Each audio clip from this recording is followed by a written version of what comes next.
आतमजीत सिंह साहब, एक दो चीजें इसलिए हैं कि एक दूसरे से रिलेटेड है। ट्रम्प साहब ने बिल्कुल ये कहा कि भाई easiest way to save money है कि जो गवर्नमेंट सब्सिडीज और उनके कॉन्ट्रैक्ट्स हैं उसको फ्रीज कर दीजिए, उसको बंद कर दीजिए। तो ये तो किसी भी देश में है, जो सबसे बड़ा, कहीं पे भी सबसे बड़ा कॉन्ट्रैक्ट देने वाला, सबसे बड़ा वित्त, वो तो सरकार होती है। लेकिन क्या सरकार चलेगी? मैं इसलिए इस बात को कह रहा हूं कि भारत में आज की तारीख में अगर मान लीजिए ट्रम्प की आत्मा हमारे प्राइम मिनिस्टर के यहाँ आ जाए, तो क्या मोदी जी इस स्थिति में है कहने की कि मैं अडानी के सारे कॉन्ट्रैक्ट वो बंद कर दें तो देश का कितना फायदा होगा? हम तो अभी एलआईसी का अकेला एक, एलआईसी ने बॉन्ड निकाला सबके लिए, उसका एक ही खरीदार निकला और वो खरीदार एलआईसी। तो क्या हम इस स्थिति में, एक दूसरा मैं एक थोड़ा एक क्वेश्चन और पूछ लूं, इसको बढ़ा दूं। सतीश झा साहब चले गए, उनका जहाज था। चाइना से के प्रधानमंत्री से ट्रम्प 1.5 घंटा बात करते हैं। पुतिन आके खुद बयान देते हैं कि मेरी लंबी बातचीत हुई और ट्रम्प से मेरी बातचीत हुई, और मैं ये भी उन्होंने बताया कि भारत के उसमें ट्रम्प ने किस तरह से बीच बचाव किया और ट्रम्प ने किस तरह से सीज फायर कराया। ये पुतिन कह रहे हैं। पाकिस्तान को ग्रेट नेशन ट्रम्प कह रहे हैं। चीन से 1.5 घंटा बाद ट्रम्प कर रहे हैं। मैं थोड़ा इसमें नहीं समझ पा रहा हूं। जैसे सुनील जी ने भी कहा कि भाई ये व्यापारी है मस्क। अरे तो व्यापारी तो हमारे ट्रम्प जी भी है। मैं वहां गया तो ट्रम्प टावर, हर मतलब ये तो व्यापारी ही है। तो अब ये छोटे, मतलब ये उनके सामने छोटे व्यापारी थे, मस्क बड़ा व्यापारी है। और मैं इस बात को इसलिए कह रहा हूं कि मस्क ने तो अपनी हैसियत दिखा दी थी। ओवल में अपने बच्चे खिला रहा था। हिंदुस्तान के प्रधानमंत्री गए थे तो बच्चों को ले आके अपनी वो जो नैनी बोलते हैं, जो बच्चों की देखभाल करती हैं, उनके साथ हिंदुस्तान के विदेश मंत्रालय के पूरे कोट पैंट पहन के हमारा पूरा विदेश मंत्रालय वहां बैठा हुआ था एनएसए के साथ, एलन मस्क के छोटे छोटे बच्चे और उन बच्चों को देखने वाली नैनी के साथ। तो मस्त तो अपना आपकी हिम्मत हो तो बोलिए, आप कहीं कैसे लेके आए भाई, उस कमरे में चल के बात करें, बच्चों को यहाँ खेलने दीजिए। मैं जरा ओवरऑल इस समय जो मामला है उसमें भारत के लिए और मुश्किल हो गया क्या? एक तो ट्रम्प थे, ट्रम्प के ऊपर ये मस्क आ गए। ये मस्का ट्रम्प का होगा क्या? हम लोग का क्या होगा? क्या आप देख पा रहे हैं? देखिए, मैं तो ये देख पा रहा हूं कि एलन मस्क के जो पिताजी हैं, एरन मस्क, वो यहाँ पे राम मंदिर के प्राण प्रतिष्ठान के प्रोग्राम में आए थे। तो इसको आप ऐसे समझिए कि भारत में टिम कुक आए एप्पल का 6,000 करोड़ का इन्वेस्टमेंट करने हैं, तो उन्होंने कह दिया वहां अगर फोन बनाओगे तो मैं 25% टैरिफ लगा दूंगा। एरल मस्क आए यहाँ पे अपने कंपनी, जो उनकी कंपनी है उसको देखने, तो वहां एलन मस्क को उन्होंने कह दिया कि भाई इसको बाहर करो, इसकी सब्सिडीज बंद करो, इसका स्पेस एक्स प्रोग्राम जो है अभी ड्रैगन एक्स को जो है उसको सस्पेंस में डाल दो। तो कहीं जो मोदी जी का अति प्रेम है हमारे प्रेसिडेंट ट्रम्प के साथ, जिनको वो गलबैया करते हैं या गले लगते हैं उनके, या गले पड़ते हैं, जो भी उसको आप समझ लीजिए, तो कहीं ना कहीं वो इतनी मोहब्बत, इतना प्यार जो दर्शा रहे हैं। आप जब भी देखिए, कोई भी इंडिया आएगा, एडीबी आया बैंक और उसने मोदी जी से मुलाकात की, 2 दिन बाद $800 मिलियन की क्लीन क्रेडिट दे दी उन्होंने पाकिस्तान को। हमारे बांगा साहब, अजय बांगा साहब जो है वर्ल्ड बैंक के हेड हैं, वो भारत आते हैं और आपका लोन मिल जाता है पाकिस्तान को। आईएमएफ $1 बिलियन की क्रेडिट दे देता है उनको, $2.1 बिलियन की टोटल क्रेडिट दे देता है। तो कहीं ना कहीं मोदी जी को देखकर कुछ प्रेम ऐसा जागता है ट्रम्प साहब में कि वो पाकिस्तान की तरफ देखना शुरू हो जाते हैं कि ये तो मेरा हमदम है, मेरा दोस्त है और हर जगह मेरे काम आता है।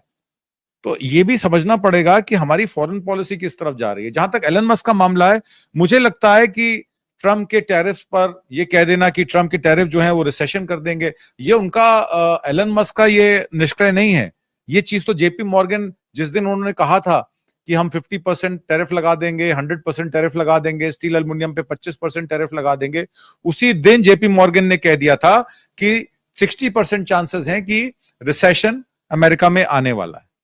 ये जो ट्रम्प टैरिफ की अनाउंसमेंट हुई थी अप्रैल 2025 में, उसको बाद में उन्होंने 60 से 50% कर दिया। पेन वाटन बजट मॉडल प्रोजेक्ट जो है वो कहता है कि इन टैरिफ्स की वजह से जो जीडीपी है वो 6 से 8% तक गिर सकती है। वेजेस 5 से 7% तक इफेक्ट हो सकते हैं। Middle class income house hold $22,000 से $58,000 तक इफेक्ट हो सकती है। कांग्रेशियल बजट ऑफिस ने भी ये नोट किया कि 0.4% rise in inflation due to tariff हो सकता है। टैरिफ जो इफेक्टिवली यूएस टैरिफ रेट अगर आज हम लें 2.5% से इस समय 15.1% पे है एज ऑन जून 1, 2025। ये रोल बैक्स के बाद मैं बता रहा हूं आपको, जिसमें 25% टैरिफ कई जगह रोल बैक किया गया, चाइना के साथ 10% टैरिफ की बात की गई। तो ये जो स्टीप लेवीज थी 145% चाइनीज इंपोर्ट पे, 25% कैनेडियन मैक्सिकन गुड्स पे इंपोर्ट पे, उसको हटा के मैं बता रहा हूं कि एवरेज टैरिफ जो है 2% से 15% है, जिसमें मात्र 15 से 20 बिलियन डॉलर की एडिशनल इनकम का बात चल रही है। टेस्ला का शेयर पिछले 3 महीने में 14% प्लंज किया है, 150 बिलियन से 200 बिलियन डॉलर उसका शेयर प्लंज किया है। वो खुद कहता है कि मेरी कंपनी अब डूब जाएगी। गोल्डमैन सैक ने खुद कह दिया है कि 5 लाख नौकरियां ले ऑफ 2025 में कंफर्म है अमेरिका में होंगे। तो एक तरीके से यह कहा जा सकता है कि आप अगर 200 बिलियन डॉलर का नुकसान कर रहे हैं इकोनॉमी का, तो उसकी रिकवरी आप सिर्फ 4.5 और 5.2 ट्रिलियन की बात कर रहे हैं, वो भी 10 साल में, over a period of 10 years. तो ये रिकवरी कभी होगी नहीं, जिस तरीके का अमेरिकन इकोनॉमी को नुकसान हो जाएगा। तो कहीं ना कहीं मस्क अपनी चाइनीज कंपनीज को भी बचा रहे हैं, क्योंकि आपको पता है कि ग्लोबल सप्लाई चेन मैनेजमेंट में आपने देख लिया कि चीन ने लाल आंख दिखाई। टीवीएस, बजाज, हमारी तमाम जो ईवी मैन्युफैक्चरिंग कंपनी है, टाटा को छोड़ के, टाटा ने अपना पहले ही इन्वेंट्री बिल्डअप कर लिया था मैग्नेट्स का, तो टाटा की कर्व को छोड़कर बाकी गाड़ियों की प्रोडक्शन को लेकर सब चिंतित हैं कि ये गाड़ियां बनेंगी कैसे अगर हमें एसेंशियल सामान नहीं मिलेगा। और यही बात जो है एलन मस्क के साथ भी है, क्योंकि एक तरफ तो उसकी कंपनी का शेयर डूब रहा है, दूसरी तरफ उसकी सेल्स नीचे जा रही है, जिसकी वजह से अब उसकी एग्जिस्टेंस पे खतरा आ गया है। वो तो टिम कुक की तरह ट्रम्प की बात नहीं सुनेगा कि अपनी फैक्ट्रियां चाइना में बंद कर दो, मेक अमेरिका ग्रेट अगेन। तो मेक अमेरिका ग्रेट अगेन तो वो डे वन से खिलाफ था, और जब बात अपने पे आई तो उसने लड़ाई कर ली, क्योंकि आपने स्पेस एक्स प्रोग्राम में उसको 22 बिलियन डॉलर का ग्रांट दिया था, और उसके बाद आपने उसको कह दिया कि अभी रुक जाओ, अभी मेरे पास पैसे नहीं है, मैं स्पेस एक्स प्रोग्राम तुम्हारा ड्रैगन एक्स का अभी चला नहीं सकता। कुल वित्तीय बजट में गवर्नमेंट सब्सिडीज में 35 से 36 बिलियन डॉलर की सब्सिडी जो है वो एलन मस्क के पास है, और वो एक प्राइवेट बिजनेसमैन है। एक प्राइवेट बिजनेसमैन को सरकार 35 से 36 बिलियन डॉलर की अगर सब्सिडी दे रही है, तो उसका पूरा धंधा ही सरकार चला रही है एक तरीके से। तो सरकार ही उस बिजनेस को क्यों नहीं टेक ओवर कर लेती, सवाल ये खड़ा हो जाता है। आपने जो बात की मोदी साहब की, कि मोदी साहब की विदेश नीति क्या है, तो मोदी साहब की तो विदेश नीति है लाल आंख दिखाओ।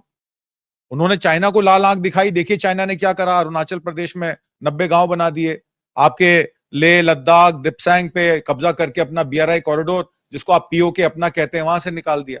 आपने देखा J-35 स्टेल्थ एयरक्राफ्ट, दूसरा ऐसा जहाज वर्ल्ड में जो 6th जनरेशन का बना है, उसको आपने स्टेल्थ एयरक्राफ्ट को जो है काराकोरम रेंज के ऊपर उड़ा के ये दिखा दिया कि हमारी स्ट्रेंथ जो है, हम पाकिस्तान के पीछे खड़े हैं, कोई हाथ लगा के देखे पाकिस्तान को।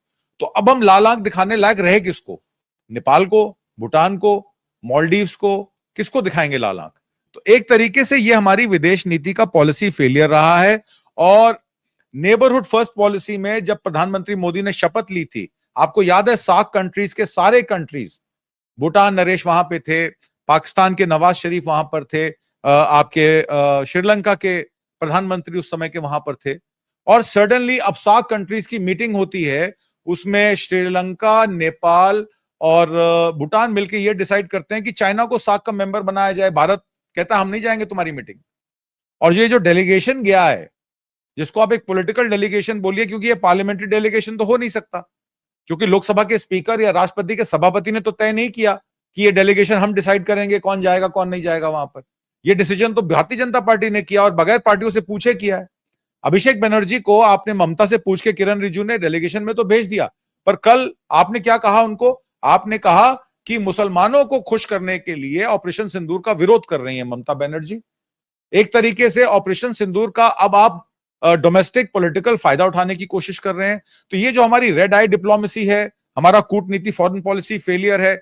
मिनिस्ट्री ऑफ डिफेंस को जब आपने सीज फायर किया, सीज फायर का वर्ड का मतलब क्या होता है कि आप वॉर में थे, वॉर रुकवाई किसने? पापा ने आपके, और आपके पापा ने डिक्लेयर किया 4 बजे की वॉर रुकवा दी है, 5 बजे सब ठंडा पड़ जाएगा। आज तक प्रधानमंत्री मोदी का उस पर कोई बयान नहीं आता है आज तक।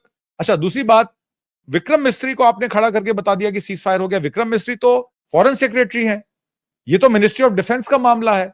क्योंकि हमारी आर्म फोर्सेस जो है, आप 3-4 दिन की उसको लड़ाई कर लीजिए या उसको वॉर कह लीजिए या एस्केलेशन कह लीजिए, कुल मिलाकर उन्होंने भी हम पर मिसाइल दागे, हमने भी उन पर मिसाइल दागे। हमारा मिसाइल मीटियोर का रेंज 180 किलोमीटर था, हम ज्यादा नजदीक चले गए बॉर्डर के। उनके पास PL-15 था जिसकी रेंज जो थी हमसे ज्यादा थी, तो उसकी वजह से हमारा नुकसान हुआ। और CDS ने खुद कहा सिंगापुर में कि हमसे टैक्टिकल एरर हुई 7 तारीख को, जिसको हमने रेक्टिफाई किया। उसके बाद 8, 9, 10 में हमने उनके एयरबेसेस, उनके जो दूसरी चीजें थी उस पर हमने हमला करके उसको न्यूट्रलाइज किया। एयर डिफेंस सिस्टम को हमने उनके न्यूट्रलाइज किया, जबकि वो काम पहले दिन होना चाहिए था। पर पहले दिन आप क्या कर रहे थे? जयशंकर साहब ने खुद अपने बयान में कहा है कि हमने पाकिस्तान में फोन कर दिया, उनको बोला कि हम तो JEM और LET के जो वहां पे टारगेट्स हैं, जो उनके हाइडआउट्स हैं, हम उन पर ही करने वाले हैं। आपको क्या लगता है कि ये सुनने के बाद वहां पे कोई बचा होगा? हमने कहा हमने 100-125 लोगों को वहां पे खत्म कर दिया। अब ये जो आंकड़ा है ये भी एक बड़ा विवादास्पद है। आपको कैसे पता लगा कि वो 100 थे कि 125 थे? पाकिस्तान का आधिकारिक बयान आता है, वो कहता है हमारे तो 26 लोग थे और उसमें भी महिलाएं थी। आपको लगता है कि कोई टेररिस्ट आउटफिट या कोई टेररिस्ट वहां पर वेट कर रहा होगा कि कब भारत मिसाइल दागेगा और कब हम मरेंगे उसमें? आपको 1 सेकंड पहले, जब वो मिसाइल दागा गया 7 सेकंड पहले भी सूचना मिलेगी तो आप तितर बितर हो जाएंगे 100-200 मीटर इधर। तो एक तरीके से ये टोटल पॉलिसी फेलियर था। एक तरीके से आप ने अमेरिका को मौका दिया कि आपको फिर से आपकी बेइज्जती करने का। और तमाम तरीके से अभी तक मैं देखता आया हूं, प्रधानमंत्री मोदी डोनाल्ड ट्रंप को काउंटर नहीं कर पा रहे हैं। वो कभी DGMO को बैठा देते हैं, कभी वो आपके फॉरेन सेक्रेटरी को बैठा देते हैं, फिर फॉरेन सेक्रेटरी के फैमिली को, उनकी बेटी को अगर गालियां पड़ने लगती हैं तो फिर आप दूसरे को ले आते हैं। सोफिया कुरैशी मामले में आपने देखा किस तरीके से प्रोफेसर अली महमूदाबाद के साथ ये सब हुआ। तो एक तरीके से फॉरेन पॉलिसी में हम ना अरब कंट्रीज की तरफ मुंह करके देख पा रहे हैं, ना हम पाकिस्तान के नरेशन को काउंटर कर पा रहे हैं, और उनके सोशल मीडिया चैनल्स या उनकी न्यूज एजेंसीज ने कहीं ना कहीं मीडिया वॉर में हमें फेल किया, क्योंकि उन्होंने जिस तरीके का नरेशन चलाया लोगों ने उनको बिलीव किया। और आज पूरी दुनिया उनको पैसा दे रही है, उनके साथ खड़ी है। आपके साथ एक देश खड़ा होकर आपके साथ कंधे से कंधा मिला के बात करने को तैयार नहीं। और प्रेसिडेंट डोनाल्ड ट्रंप की जो बिजनेस करने का तरीका है, वो एक बहुत बड़े बिजनेसमैन है, उनका जो बिजनेस करने का तरीका है उसमें जब वो देखेंगे कि कोई मेरे साथ खड़ा आदमी लाइबिलिटी बन रहा है, वो खुद ही उसको दरकिनार कर देंगे कि भाई तुम थोड़ी देर के लिए दूर हो जाओ, तुम्हारा काम मैं बाद में देख लूंगा। तो एक टैक्टिकल पोजीशन है एलन मस्क और डोनाल्ड ट्रंप की, है दोनों ही थाली, एक ही थाली के चट्टे बट्टे, ऐसा मेरा मानना है।